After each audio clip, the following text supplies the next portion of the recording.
Hey, happy Friday again. Just trying to clean up the shop here a little bit. Dust, chips, junk all over the place. Now why Friday is a special day to me, I have no clue, because I'm retired. Every day is Friday for me, but for some reason every time it comes around, I'm just like, yay, it's Friday. So I guess by the title you know what this video is going to be about. But first I just want to take you over to the bench to share a few things. There it is. How crazy is that? No sooner than I make this brass setup, I'm using it to bore out the Tabmatic for the bigger spring that I bought. I'm not going to show actually doing it because it takes a long time because you got to go down real slow with it. But nice, it's holding it perfectly straight. And it's just doing the job, and I don't have to worry about damaging my vise. Alright, I know I'm going to be in the way for a fraction of a second, but this was off eBay. It's just a cheap $10 metric. Each tick is 0.01 millimeters, which means it's 0.9, or it's 0.9, it's 4/10 of a thou. So yeah, it's pretty sensitive for the price tag. So I can't see because I'm at an angle, but I'll just bring the vise back. So alright, let's see, there, that's close to zero, but you guys can see it. So here's the trim on the vise here. I think that's pretty good. It's like less than what, 1/10 of a thou. So these jaws are pretty darn good as far as being straight. Forgot to zoom out so you can see what's holding it. The new gadget here. It works pretty nice. The hole in here for the stem is really an oddball size, so I had to machine a whole new stem. What is it? The hole's 155 thousandths. That's ridiculous, but I don't know why it was off like that. But what else was there weird? This guy, I couldn't get it to clamp down, and then I realized there's a flat spot here. You got to rotate this thing, and then it can go in. I had it stuck, and I couldn't get it tight. So this is really nice, except for the oddball side. Both this and this, there's a screw in there, but for some reason they got a flat on it. So these nylon I guess it's so the washers don't spin, because it's flat on actually both sides. And the washer's got a round, a flat, and then a round on it. So, and it hangs on really good. I mean, it was easy. This guy's, because this was in a vise, and the threads up here are flattened and ruined, or I don't know, ruined something. But I don't have to go out that far. So this is going to be really interesting to use this to, oh, I just realized, oh, how do you turn it to get a smaller diameter? There must be a way of doing it. But it holds stuff real nice, easy to move stuff, and yet it doesn't move. So as far as being quality, I would say it's pretty darn good. I'm happy with it. I'm going to keep it. Probably if I ask for another one, it'll be ruined too, because I think this is threaded and then Loctited on. So to do it, they probably put that in a vise and then squished the threads on it. The other thing I forgot to mention is do not use an edge finder on a slope. Because I was doing those clamps, the downforce clamps, and I tried to find the edge, and it just grabs the edge finder. It scares me to death when it made this wild noise. So this is the only thing that you can use on a slope. Same way if you got something that's funnel shaped. This is not a funnel, but if you need to do it on a funnel, cannot use the edge finder because it's a slope again. And same way if for some reason you've got to center up a sphere, this is the only tool with a test indicator that's going to allow you to center up a sphere. Alright, with respect to the last video on finding the center, the challenge, I just want to throw in a little food for thought here. But remember, in that video, when I removed the edge finder and put the gauge pin in, the z-axis was pretty much at the same height. So, food for thought. So, where did the problem come from? It's not in the DROs.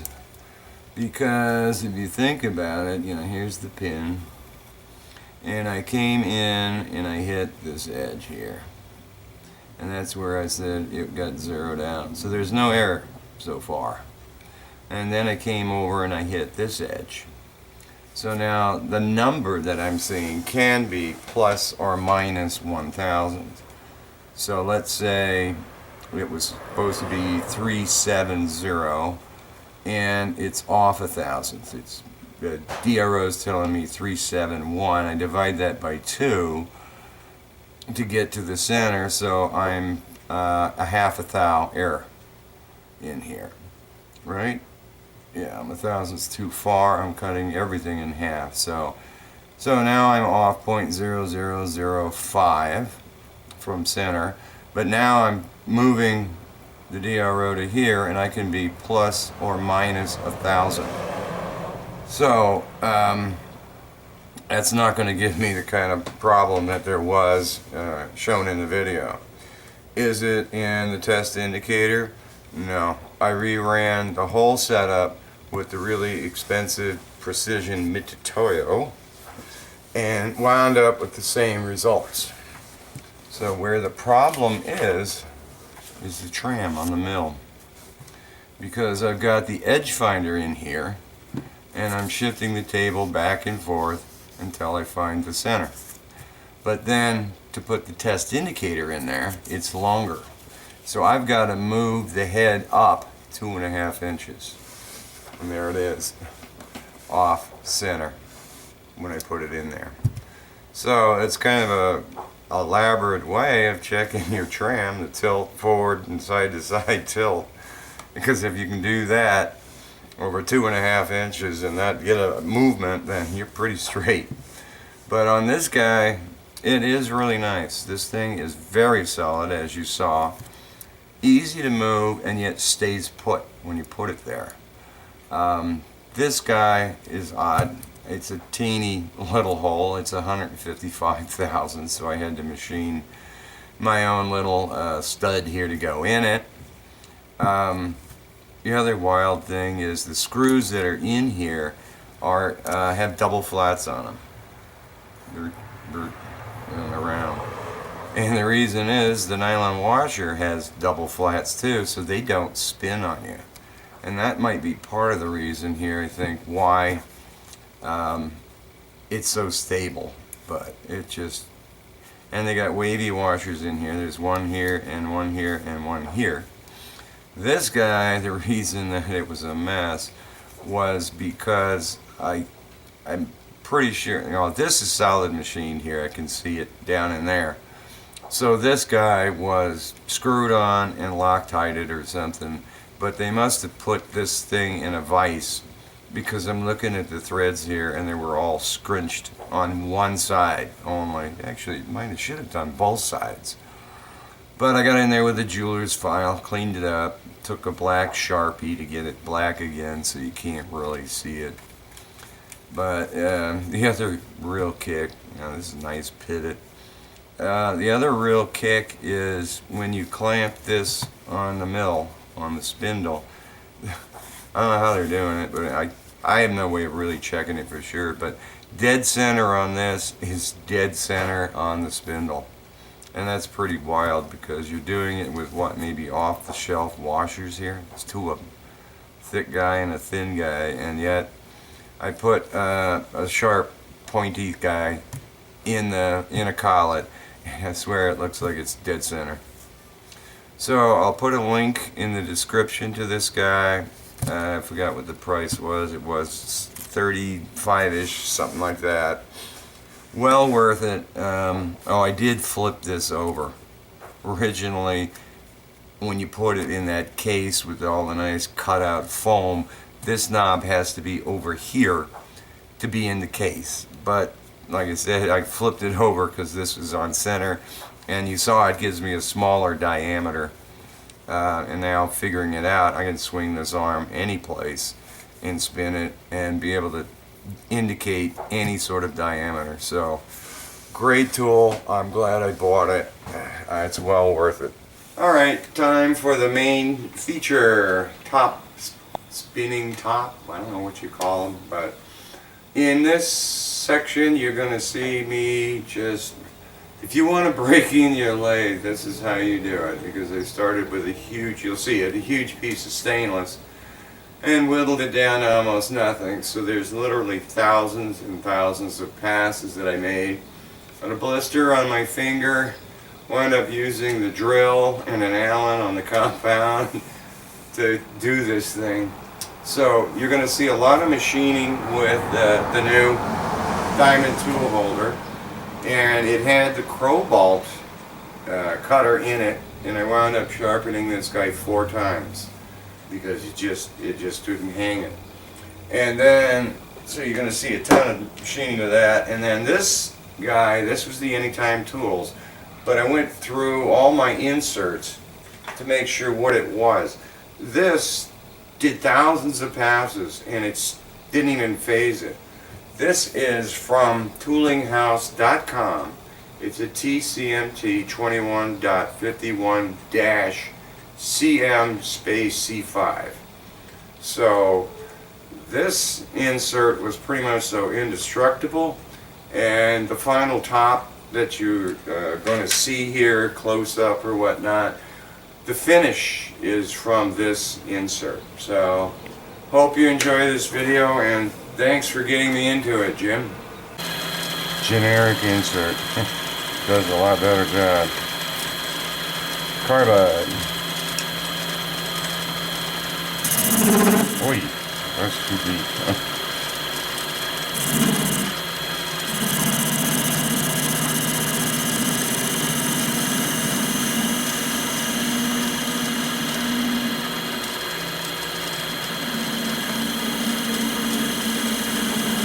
I can still hear chatter. Why, I don't know. But 2000 scrap.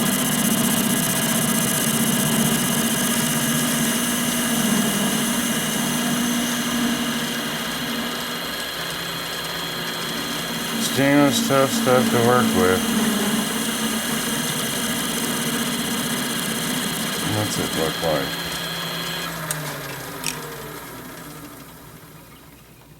That's a very acceptable finish.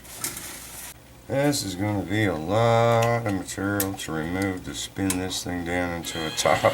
This will be the handle. I've got the power feed on. But key is, if you grab the strand, it just keeps coming off in one string. Keeps it from wrapping all around the chuck.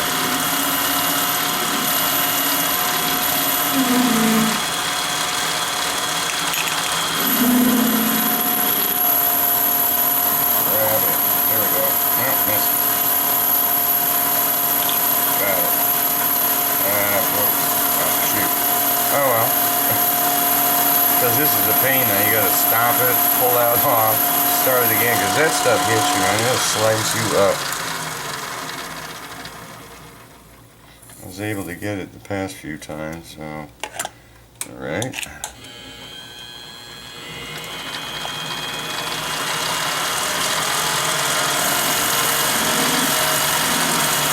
Probably didn't go deep enough is what it was.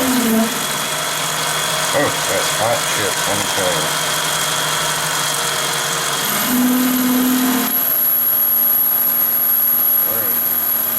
Oh, it's breaking up. How nice. Oh, yeah, it's breaking up. I should have checked how deep I was. That's nice. Boy, is that hot. Alright, well, nice finish. It's going to be quite a while here to take this down. Little bit further. Various machining, I guess.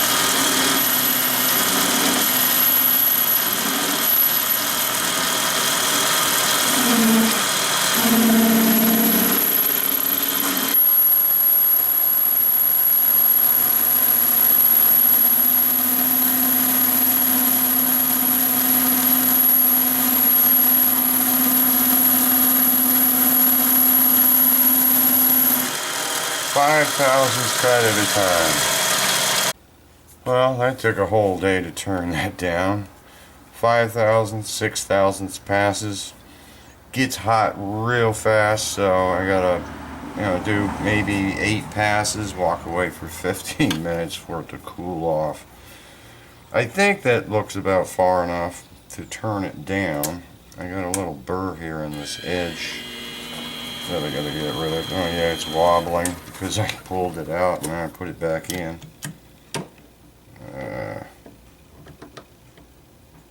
Let's see if I can get it back where it's kind of straight. There, that looks like perfect. Nice. Alright, let's see if I can get rid of this little burr here. Did that do it? No. I gotta come in at a real sharp angle. I have a feeling I should just do this with a file. Get a flat blade file. Go at it. And never hold it there. If it grabs, I want it to just slip through my hands. Who was it? Somebody had a great idea. I think it was Randy Richards. Put a ping pong ball, no, a tennis ball or something on the larger files to protect himself. That was a great idea. I think that does it. Yeah, nice and smooth. Great. And that one's pretty good too. Beautiful. Files work. Alright, I'm sure it's probably going to be another day to... Oh, and I hit it with 3000 grit sandpaper. Turn the light off. I guess maybe you can see the finish. It's pretty nice, and it's heavy. So now it's a matter of setting it up. I guess I got to clean this chuck out. Setting it up for doing the angle. And I'm not sure whether I want to put a ball bearing in the tip or not. But I'll probably try just making a plane out of it first. There we go.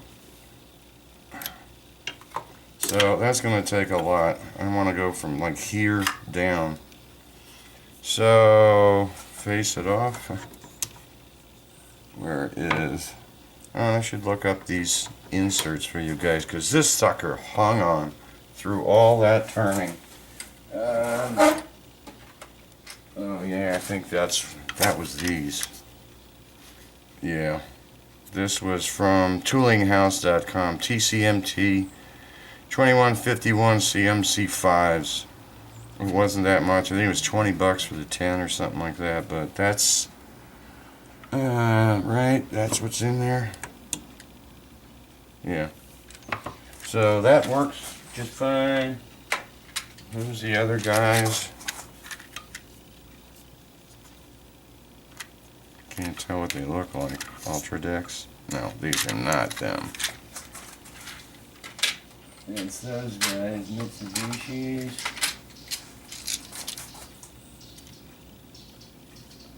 No, these are the aluminum. Wow, how many inserts do I have? This is also, yeah, aluminum. So, I guess also you can use the stock ones that come with this Anytime tool set. Oh, I didn't tighten that down. That's why it's moving. Change the angle here for facing it off. Somewhere's in there. Bring it over. There. Bring it back out. Boy, this thing's a mess. I gotta clean this lathe up. There's chips everywhere, and I have a trash can full of stainless steel curls. Alright, lock it down. Yeah, bring it back. So it takes a while to do it.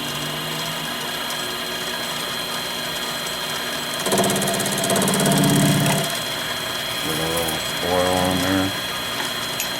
Oh, that was quick.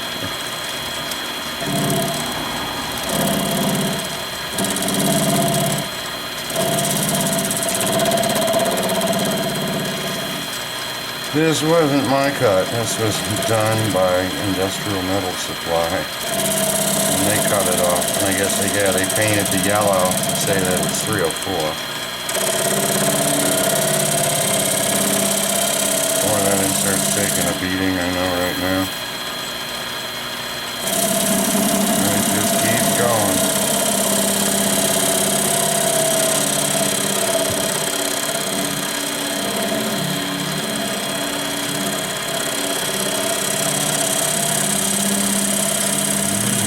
Smoke, it's hot.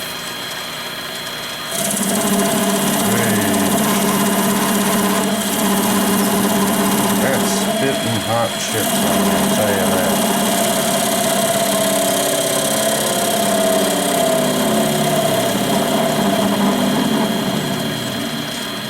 There it is, really take a look at this tip. Make sure it's still okay. It could have been beaten up just now. It looks okay. Where's the magnifying glass? There it is. That tip is absolutely perfect. That's incredible. Doesn't even look like it's been used. So I just need to do some turning down here. Probably have to play with the angle to get this chatter out of here. It's going a lot faster than I expected. Not sure how much material this is taking off, but on the cross slide I'm going in 3 thousandths. You can see a big chunk coming off of this thing. And the color is changed on this chip. It's brown. So it's doing a pretty good job. Nice finish, everything here. Yeah, that chip is definitely hot. And this is that Cobalt actual cutter. 1, 2, 3. So it's going pretty good. It's getting hot. I guess I'm going to take a break for a bit. This actually, I walked away a few minutes ago and I realized, but it makes you dizzy somehow, and I almost fell. Alright, this has to be the last pass because I'm maxing out my compound here. I didn't think it was going to happen, but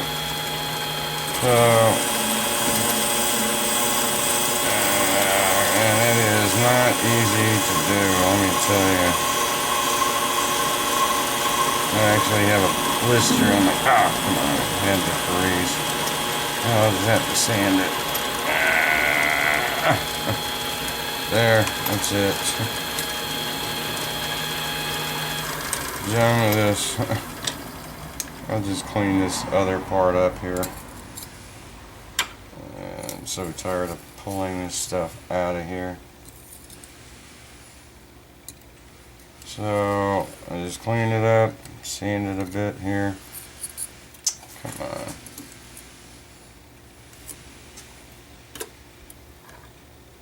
It just gets really wrapped in there. It's ridiculous. Alright, let me clean it up.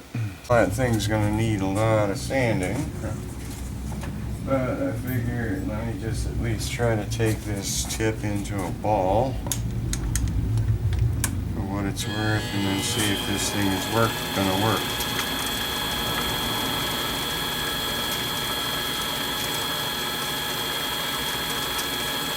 Probably use a bigger file, but kind of burnt out working on this thing.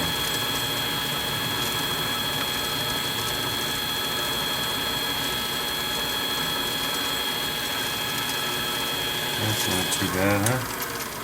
Yeah, it's not really that round, but let me see if this thing works. Came out pretty good. I like the finishes and everything on it. One problem, does it spin? No. Well, it spins, but for milliseconds. The problem is A top is like a gyroscope. The rotational forces have to exceed the gravitational forces. I got way too much mass up here. It just wants to fall over.